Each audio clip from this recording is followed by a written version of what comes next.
खुलुमबाय लोगोफोर नोंथांमोनखौ आंनि बे सानसुमा ब्लग फेसबुक पेजआव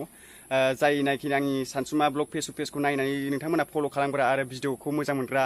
नोंथांमोनाथ' आंखौ मिथिखायो जे आंनि बेफोरबायदि बारनाय माखासे ब्लग नोंथांमोना जे आंनि फेसबुक पेजआव नोंथांमोना नुबाय थानो मोनो आरो नोंथांमोना आंखौ बेफोरबायदि गोबां सापर्टबो खालामगासिनो थाबैनो नोंथांमोना बे आंनि फेसबुक पेजखौहाय थाबैनो 30,000 40,000 खालामदो लोगोफोर दायो 29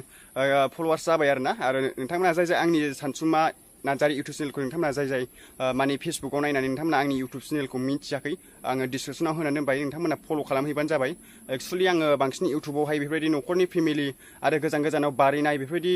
माखासे फुल भिडिअखौ नोंथांमोना आङो होनाय जागोन नोंथांमोना डिसक्रिपसनाव थुनानै नायबानो जाबाय आङो फेसबुकावहाय बिदिनो सर्ट माने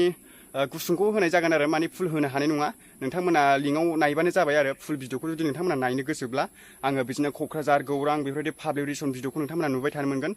नोंथांमोना फल'ल' खालामहैबानो जाबाय आरोना जायनाखि आंनि सानसुमा ब्लग फेसबुक पेज नायग्रा लोगो नोंथांमोन आरो नोंथांमोनखौ आं आसा खालामो सापर्ट खालामबाय थागोन होननानै आंनि फेसबुक पेजखौ नोंथांमोनाथ' मिथिखायोना आं माबायदि बारो मायो आरो बेफोरबायदि मानसिफोरनि सिगां पाब्लिक रिलेसन जुदि नोंथांमोना थैजासिम अलवेज आंनि माने बेफोर बारनाय मानाय बेफोरबायदि माखासे फिल्म बायदिसिना बेफोरबायदि नुलांबाय थागोन आरोना आं थैजासिमाव आरो नुलांबाय थागोन नोंथांमोना जुदि फल' खालामाखैबा माने थैजासिमाव नोंथांमोना नुलांबाय थानो मोननाय नङा ओंखायनो आं नोंथांमोनखौ बुङो आंनि बे फेसबुक पेजखौहाय नोंथांमोना फल' खालामनानै गालां माने अरायबो फल' खालामबा नोंथांमोननिसिम माने नुहैबाय थागोन आरोना फेसबुकाव हाबोबानो नोंथांमोनाव नुहैगोन आरो ओंखायनो बे आंनि फेसबुक पेजखौ नोंथांमोना फल' खालाम आरो आंनि इन्सटाग्राम नोंथांमोना बयबो सापर्ट खालामहैबानो जाबाय लोगोफोर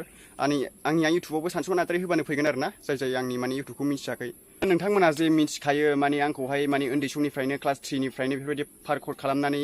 नोंथांमोननि सिगाङाव इउटुब ससियेल मिडियानि गेजेराव नुजाफैदों बा एसे एनै सिनायजादों होननानै नोंथांमोना एसेबाबो आंखौ मिथिखायो बा सोरबा मिथिया आरोना जाय नोंथांमोना मिथियो आरो आंखौ मिथिखायोना नोंथांमोना बेफोरबायदि बारनानैसो बेफोरबायदि ससियेल मिडियाआव फैदों उन्दैनिफ्रायनो बिराद माने इन्ट्रेस्टेड आङो लोगोफोर माने आदा सोरांनि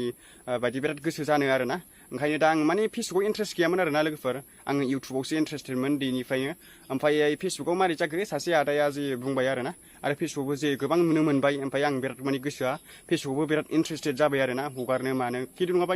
माने आंना फेसबुकआ फेक नङामोन आरोना ओरैनो जानला मोनला हगारलाबायनाय ओरैनो फ्रेन्ड फेसबुक माबासोमोन आरो अब्लाबो दा बिराद इन्ट्रेस्टेड मोनबाय लोगोफोर नोंथांमोननि जे फेसबुकाव फैनानै आन्दाज मोनबाय माबायदि नोंथांमोना जे कमेन्ट खालामो बा शेयार खालामो नोंथांमोनखौ एसेबाबो बुजिबाय आरो मिथिबाय आरो बेनिखायनो नोंथांमोना आंनि बे फेसबुक पेजखौ नोंथांमोना सापर्ट खालामगोन होननानै नोंथांमोनखौ आं मिजिंथिबाय बा आसा खालामबाय आरो आंनि सानसुमा नार्जारी इउटुब चेनेलखौ नोंथांमोना थाबैनो 40-50,000 खालामहैदो लोगोफोर 30,000नि बारबाय आरोना जाय नोंथांमोना नुवाखै आङो डिसक्रिपसनाव होनानै दोनबाय लोगोफोर नोंथांमोना थुनानै नायबानो जाबाय आरो गोजोन्थों।